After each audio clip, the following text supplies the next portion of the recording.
제가 사역하면서 가장 우리 그리스도인들이 두려워하는 것이 순교구나 하는 생각을 했습니다. 어린아이들과 이야기를 하다 보면 하나님 뜻대로 사는 일에 대하여 마음이 주저하는 아이들이 있어요. 근데 가만히 들어보면 순교하게 하실까 봐, 그래서 하나님을 믿고 온전히 순종하지 못한다는 아이들도 참 많이 있었습니다. 저도 어릴 때 순교에 대한 두려움이 제 마음속에 굉장히 강하게 있었습니다. 어른 된 성도들도 거의 다르지 않을 거라고 생각합니다. 예수님을 믿으면서 고난 당할까 봐, 또 내가 진짜 순교자가 되면 어떻게 할까, 어떻게 보면 좀 쓸데없는 걱정을 하는 거죠. 근데 실제로 우리가 정말 두려워해야 될 일은 사실 은밀한 죄를 짓고 사는 겁니다. 순교하는 것보다 훨씬 더 두려운 일입니다. 사실 순교는 하나님의 특별한 은총을 받은 자에게 허락된 일이기도 합니다. 모든 성도들이 다 순교자가 될 수는 없죠. 그러나 은밀한 죄와의 싸움은 모든 성도들에게 다 해당이 됩니다. 그런데 이 은밀한 죄와의 싸움에 무너지는 성도들이 정말 많습니다. 여러분들은 은밀한 죄와의 싸움에서 승리하십니까? 아마 나는 그렇지 못한데 그렇게 생각하는 분들이 꽤 많으실 거예요. 그럼 다시 한번 묻고 싶은데, 여러분이 은밀한 죄를 이길 수 있다고 믿으십니까? 내가 지금은 은밀한 죄에 무너지는 일이 많지만 내가 반드시 이길 거야, 은밀한 죄에서 내가 반드시 승리하게 될 거야, 그게 믿어지십니까? 안타깝게도 많은 성도들이 은밀한 죄에 무너지는 삶을 사는 이유는 본인의 의지가 약해서 그런 것도 아니고, 몰라서 그런 것도 아니고, 노력이 부족해서 그런 것도 아니고, 기도를 많이 못했거나 성경을 많이 몰라서 그런 것도 아닙니다. 전적으로 믿음의 문제입니다. 하나님은 우리에게 정말 놀라운 약속을 해주셨습니다. 우리에게 은밀히 죄짓고 살지 말으라, 하나님의 말씀대로 살으라, 명령만 하신 것이 아닙니다. 우리가 죄짓지 않고 살도록 그렇게 우리를 도우십니다. 하나님이 그렇게 우리를 만드시는 거예요. 그게 바로 우리 안에 성령을 보내주시겠다는 약속입니다. 여러분, 한번 성경을 같이 한번 읽어보시면 좋겠습니다. 에스겔서 36장 26절에서 27절 말씀입니다.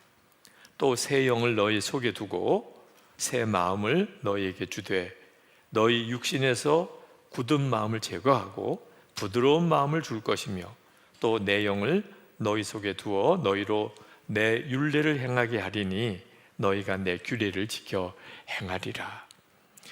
여러분, 하나님이 그렇게 죄 짓지 않고 살도록 우리의 마음을 바꾸시겠다고 약속하셨고, 그게 전적으로 성령의 역사로 될 것이라고 하셨습니다. 그리고 하나님께서 그 약속을 이루셨어요.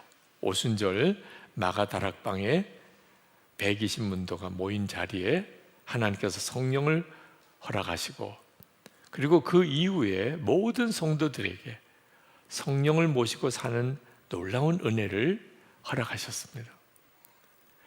자, 우리 안에 이루어진 하나님의 이 놀라운 일, 하나님께서 우리 안에 거하시고 우리를 하나님의 성전 삼으시겠다고 약속하신 것, 고린도 전서 3장 16절에 주신 말씀입니다. 너희는 너희가 하나님의 성전인 것과 하나님의 성령이 너희 안에 계시는 것을 알지 못하느냐. 믿지 못하느냐라고 말씀하지 않고 알지 못하느냐라고 말씀하셨는데, 오늘 이 목요 집회에 현장에 오신 분들, 또 온라인으로 참여하신 여러분들 모두에게 한번 묻고 싶습니다. 여러분 안에 성령이 계신 것을 알지 못하십니까? 다 믿으실 거예요. 성령이 아니면 오늘 이 저녁 집회에 오실 수 없습니다. 여러분 안에 성령께서 오셨고, 그래서 여러분은 하나님의 사랑하는 자녀가 되신 겁니다. 자, 그런데 성령께서 내 안에 오셨는데도 우리 안에 내가 은밀한 죄를 이길 수 없어, 이런 생각을 하는 것은 이건 정말 말할 수 없이 이상한 일입니다. 성령이 우리 안에 오셨음에도 나는 음란과 거짓, 그리고 욕심, 말하기도 부끄럽고 사람들 알까봐 두려운 그런 죄를 나는 계속 짓고 살 수밖에 없어. 왜 이런 이상한 믿음을 가지고 사느냐 말입니다. 여러분, 이것은 굉장히 두려운 일입니다. 우리가 성령이 오셔서 우리 몸이 하나님의 성전된 자이기 때문에 우리가 드러내놓고 짓든 또는 은밀하게 짓든 죄는 주님을 향하여 짓는 죄가 됩니다. 우리 안에 주님이 와 계시니까. 그리고 주님의 몸을 향하여 짓는 죄가 됩니다. 우리가 하나님의 성전이니까요. 이건 정말 두려운 일이에요. 그래서 사도 바울은 17절에 이렇게 말씀합니다. 누구든지 하나님의 성전을 더럽히면 하나님이 그 사람을 멸하시리라. 하나님의 성전은 거룩하니 너희도 그러하니라. 그러므로 우리가 은밀한 죄를 짓고 사는 것은 하나님의 성전을 더럽히는 일과 같다는 것을 알아야 합니다. 자, 그렇다면 은밀한 죄를 도대체 어떻게 하지요? 이길 수 있는 것입니까?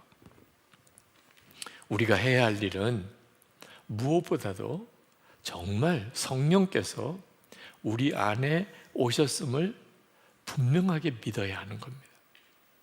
자, 들어서 아는 정도로 믿는 믿음에서 이제는 벗어나야 합니다. 정말 내 안에 하나님의 성령이 오셨구나. 그래서 그 성령께서 나로 하여금 나와 늘 함께 계시는 주 예수님을 바라보게 해주시는 것에 대하여 여러분이 분명한 믿음을 가지셔야 됩니다. 성령께서는 반드시 우리 마음을 바꾸십니다. 전에는 죄에 끌려 종노릇도 했지만 이제는 죄가 싫어지도록 그렇게 우리를 마음을 바꾸십니다. 하나님의 말씀이 부담스러웠던 우리가 하나님의 말씀이 꿀송이보다 더 달고 그 말씀대로 살고 싶은 마음이 일어나게 됩니다. 성령께서 그렇게 하시는 것입니다. 이것이 우리에게 하나님이 허락하신 놀라운 은혜입니다. 비록 지금 누려지지 않으시는 분들이 있으실 겁니다. 그러나 여러분, 믿음은 지금 누려지지 않는다고 하더라도 얼마든지 가질 수 있습니다. 왜냐하면 이것이 하나님의 약속이니까. 하나님이 약속하셨으면 하나님은 반드시 이루실 것 아니겠습니까? 그러니 비록 내가 지금 여전히 은밀한 죄에 무너지는 참 부끄러운 삶을 살지만 반드시 이길 수 있다. 확신하는 일이 우리에게 먼저 있어야 합니다. 그리고 그 다음에 체험이 뒤따라오는 것입니다. 사도 바울은 평생 자기는 예수님과 함께 죽었고 예수님이 자신의 생명이라는 것을 믿음으로 취했습니다. 갈라디아서 2장 20절에 내가 그리스도와 함께 십자가에 못 박혔나니 이제는 내가 사는 것 아니요 내 안에 그리스도께서 사시는 것이라. 여기서 우리가 주목할 것은 사도 바울이 내가라고 했던 것입니다. 그건 말은 교리를 말하고 있는 게 아니었다는 거예요. 사도 바울 자신의 삶에 대한 증언인 것입니다. 사도 바울이 이처럼 자신은 예수님과 함께 이미 옛사람이 죽고 예수님이 자신의 생명이 되었음을 믿음으로 취하니까 놀라운 삶을 살게 된 거예요. 사도 바울은 이런 놀라운 고백을 합니다. 빌립보서 3장 7절에서 9절입니다. 내게 유익하던 것을 내가 그리스도를 위하여 해로 여김은 내 주 그리스도 예수를 아는 지식이 가장 고상함을 인함이라. 내가 그를 위하여 모든 것을 잃어버리고 배설물로 여김은 그리스도를 얻고 그 안에서 발견되려 함이니. 여러분, 누가 이런 고백을 할 수 있겠습니까? 내게 유익하던 것을 다 해로 여기고 배설물처럼 버렸다. 이게 저절로 되는 일이겠습니까? 사도 바울이 예수님이 내 안에 계시고 내 주님이시라고 그렇게 분명한 확신을 가지고 고백하니 사도 바울이 이런 삶을 살게 된 겁니다. 예수님이 사도 바울에게 항상 분명한 실제였던 거죠. 저는 처음에 예수님이 제 안에 계시다는 것이 도무지 믿어지지 않았습니다. 그러나 하나님의 약속이었습니다. 그래서 저는 제 안에 예수님이 계신 것이 분명히 믿어지게 해달라고 계속해서 기도했습니다. 결국 주님은 저에게 주님이 저와 함께 계시다는 확실한 증거를 성경 말씀을 통하여 명확하게 알게 하셨습니다.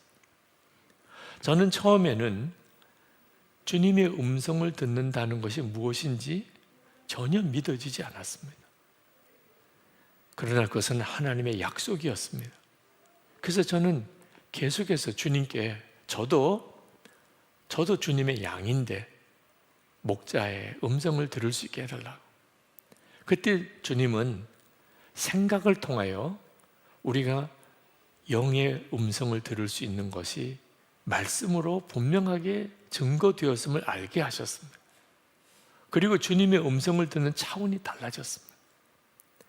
나는 죽고 예수로 사는 복음이 처음에는 충격이었지 믿음은 아니었습니다. 그러나 그것이 분명히 하나님의 약속이니 주님, 제가 분명히 죽었음을 알게 해주십시오. 예수님으로 살게 됨을 믿게 해주십시오. 그리고 기회가 되는 때마다 이 나는 죽고 예수로 사는 복음을 전했습니다. 그렇게 복음을 전하기를 40년. 지금은 저는 정말 옛사람이 주님과 함께 죽었음을, 그리고 예수님이 제 생명이심을 너무나도 확신하는 자리에 서 있습니다. 은밀한 죄를 이길 수 있을까? 도무지 그게 가능이나 한 일일까? 믿어지지 않았습니다. 그런데 아무리 성경을 읽어보아도 하나님이 그렇게 하시겠다고 약속하셨습니다. 성령께서 내 안에 오셨다면 분명히 죄를 이기게 되는 것이 당연한 일입니다. 그래서 계속해서 주님을 바라보았습니다. 제게는 육신의 욕구도 너무나 강하지만 주님이 저와 함께 계신 것도 부인할 수 없는 사실이었습니다. 주님을 바라보는 일을 계속하고 싶어서 일기를 쓰기 시작한 겁니다. 그리고 정말 놀라웠게도 주님이 저와 함께 계시는 것이 분명하게 의식되기 시작했습니다. 육신의 욕구가 일어날 때, 죄가 은밀한 가운데 나를 사로잡으려고 할 때, 전과 달라진 것이 주님이 의식이 되는 것입니다. 그리고 죄의 종로로 닿는 데서 벗어나게 됐습니다. 하나님의 나라, 정말 막연한 이야기 아닙니까? 뭐 눈으로 볼 수 있습니까? 언제 온다는 것을 우리가 알 수 있습니까? 그런데 분명히 주님은 하나님의 나라를 위하여 먼저 기도하라고 하셨습니다. 이 말씀을 그대로 살아보고 싶어서 매일 합심기도, 오늘 동행기도, 우리 교우들과 함께 하나님의 나라를 위해서 항상 기도하고 먼저 기도하고 그런 기도의 삶을 살기 시작했습니다. 그 시작이 2016년이라고 기억이 됩니다. 지금은 하나님의 나라의 영광이 너무나 분명하게 열려지는 것을 경험합니다. 약속을 믿고 순종의 걸음을 디뎠더니 정말 놀라운 일이 벌어지는 거죠. 최근에 많은 분들이 보고 눈물을 많이 흘렸다고 이야기하는 폭삭소가수다라는 드라마를 보았습니다. 감동적이고 정말 좋은 드라마이더라고요. 근데 그 드라마에 열광하는 많은 사람들을 보면서 갑자기 그런 생각이 들었습니다. 우리 그리스도인들에게 있어서는 이 드라마보다 훨씬 더 감동적이고 놀라운 스토리가 있잖아. 그런 마음이 들었어요. 예수님의 성육신, 그리고 주님의 십자가의 사건, 그리고 부활 사건, 그리고 그 주님이 지금 우리와 함께 계신 일, 영원한 속죄의 은혜, 영생을 얻는 축복. 여러분, 이 이야기는 세상 어떤 드라마와 비교할 수 없는 놀라운 감동과 충격과 은혜의 이야기입니다. 많은 그리스도인들이 그 사실을 모르는 것이 아닙니다. 그럼에도 불구하고 여전히 세상 드라마나 스포츠나 또는 무슨 여행 유튜브 같은 것에 그렇게 정신을 다 쏟아놓고 살고 있습니다. 그 점이 너무 안타까운 거예요. 2002년 우리나라에서 월드컵을 주최할 때 그때 온 나라가 뒤집어졌죠. 그 월드컵의 감동은 아마 잊을 수가 없을 겁니다. 근데 그때 하나님께서 저에게 이런 질문을 하셨습니다. 이 월드컵의 감동이 나의 존재, 내가 주는 은혜, 나의 능력보다 더 크냐? 너는 내 능력이, 내 존재가 이 월드컵의 감동보다 훨씬 크다는 것을 믿느냐? 저는 즉시 아멘 했습니다. 당연히 그렇죠. 그렇지만 제 마음은 사실 솔직히 허전했어요. 머리로는 당연히 그렇다고 믿었지만, 그러나 제 눈에 이건 비교가 안 될 정도로 월드컵의 감동의 열기가 더 컸거든요. 결국 믿음의 문제였습니다. 우리들이 가지고 있는 믿음을 한번 점검해야 합니다. 여러분, 우리에게는 정말 말할 수 없이 놀라운 하나님의 약속이 있습니다. 그 약속이 우리의 확신이 되면 우리의 삶은 정말 놀라운 스토리가 됩니다. 하나님이 약속하신 그 놀라운 삶을 살게 되는 거죠. 하나님이 우리에게 그냥 막연하게 확신을 가지라고 하지 않았습니다. 우리에게 약속을 주셨어요. 지금은 대만에서 사역하는 염기창 선교사님이 한국에 와서 한번 말씀을 전할 때, 그때 그 김우연 감독님이 만드셨던 그 시리즈 영상물 8복 중에 온유한 자는 복이 있나니 라는 그 영상에 나온 정재환 시인에 대한 이야기를 들었습니다. 저도 그 영상을 본 적이 있었기 때문에 그 선교사님의 이야기가 마음에 확 와닿았어요. 이 정재환 시인, 그분은 이 중증 장애인입니다. 정말 온몸이 다 비틀어진 것처럼 이렇게 보이는, 사람들이 이렇게 보기에도 너무 애처로워 보이는 그런 1급 지체 장애인입니다.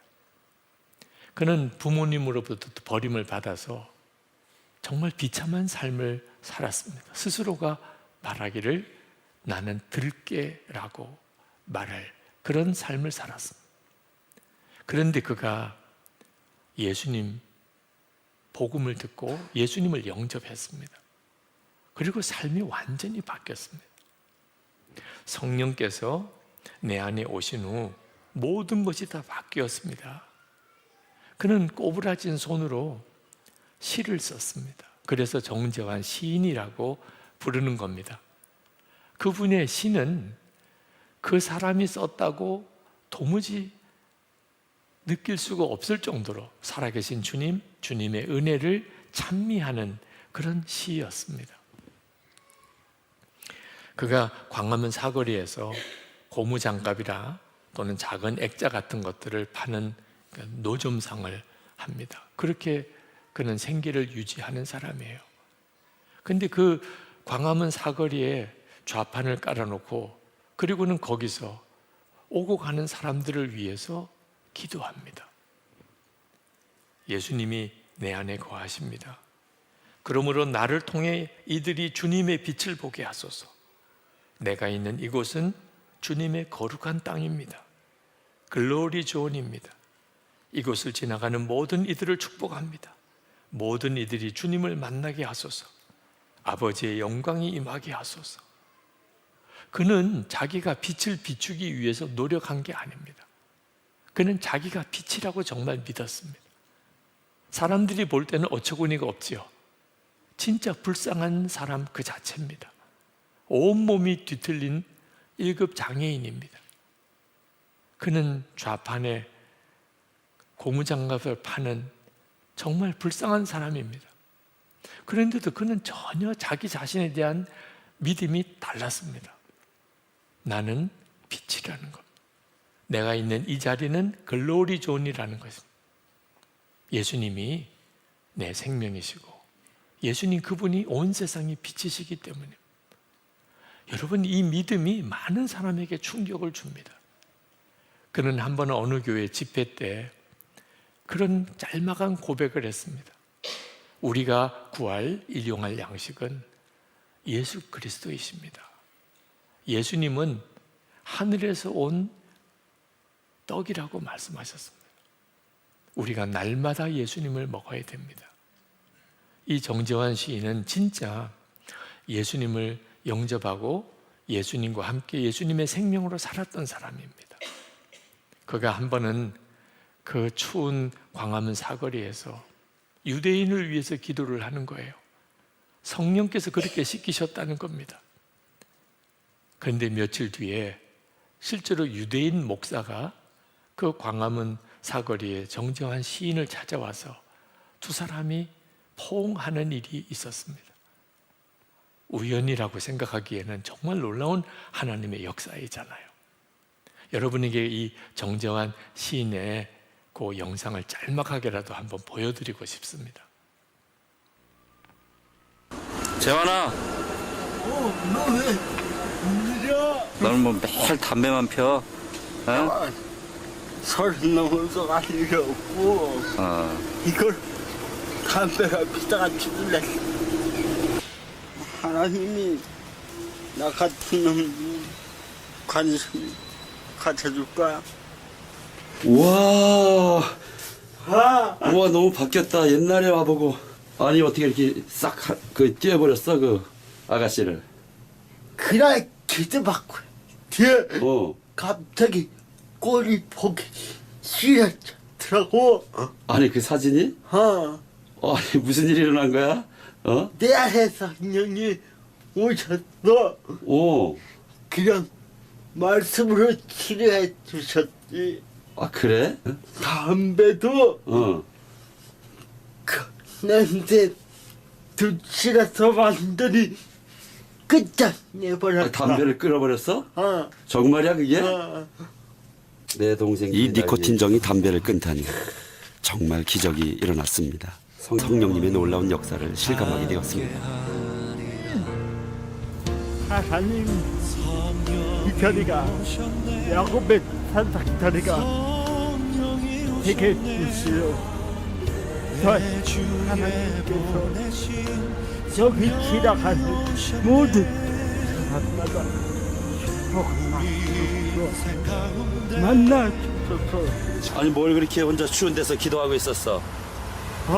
유대인들이 그래도 예수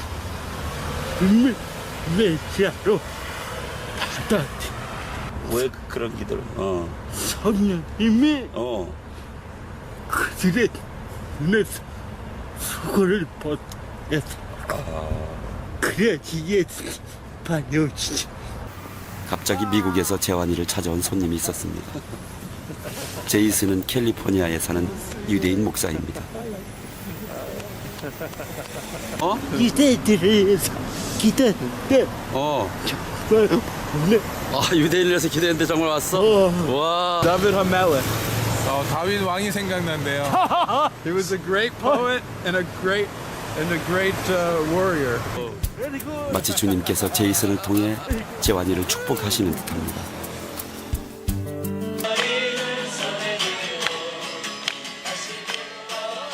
유대인들도 우리의 모습을 보고 신기해합니다. 그런데 갑자기 재환이가 그들에게 가서 손을 잡아 이끌어옵니다.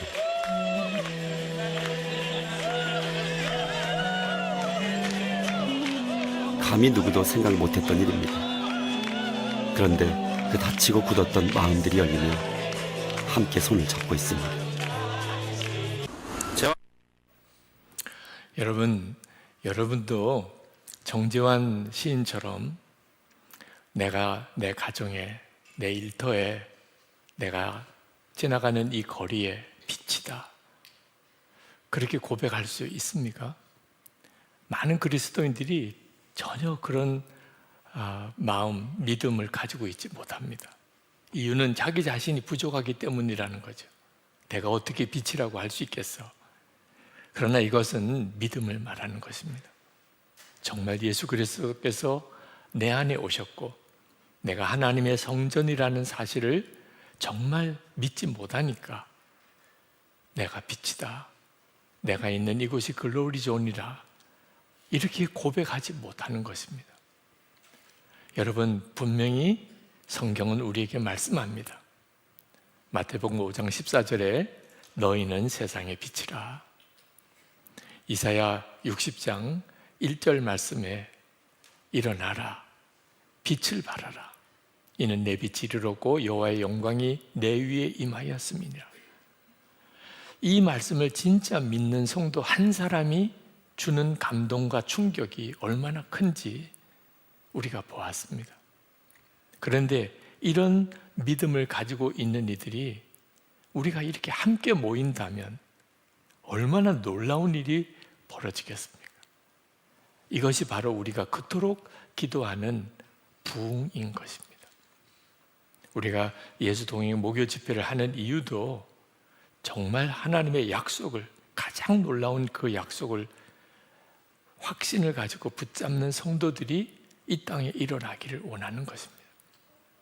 그때 하나님께서는 우리 자신과 가정과 교회뿐만 아니고 이 나라와 민족과 열방에 하나님의 놀라운 일을 행하시게 되실 겁니다. 여러분 자신의 무너진 삶을 비관하지 마시기 바랍니다. 여러분 스스로의 무능력에 스스로 무너지지 않게 되기를 바랍니다. 하나님이 우리를 다시 일으키실 겁니다. 약속하셨습니다. 그리고 이미 그 약속을 우리 가운데 이루셨습니다. 우리 안에 성령이 오시고 우리는 하나님의 성전된 자가 되었습니다. 하나님의 은혜로 만들어주신 일입니다. 우리에겐 믿으라는 것입니다. 믿음의 고백과 믿음의 걸음이 우리에게 필요합니다. 오늘 밤이 그 은혜의 시간이 되기를, 여러분의 영적 눈이 뜨이고 믿음의 눈이 열리는 시간이 되기를 축복합니다. 우리 찬양을 같이 하고 그리고 기도하는 시간을 가졌으면 좋겠고, 오늘은 축도로 끝나지 않고 계속 기도 시간을 이어가겠습니다. 정말 더 깊이 기도하고 싶은 분들 있는 그 자리에서, 현장에 오신 분들은 계속해서 기도의 시간을 가지시게 되기를 바랍니다.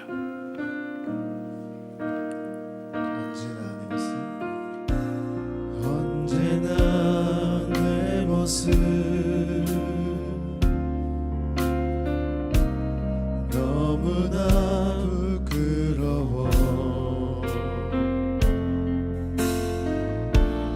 무릎으로 주님께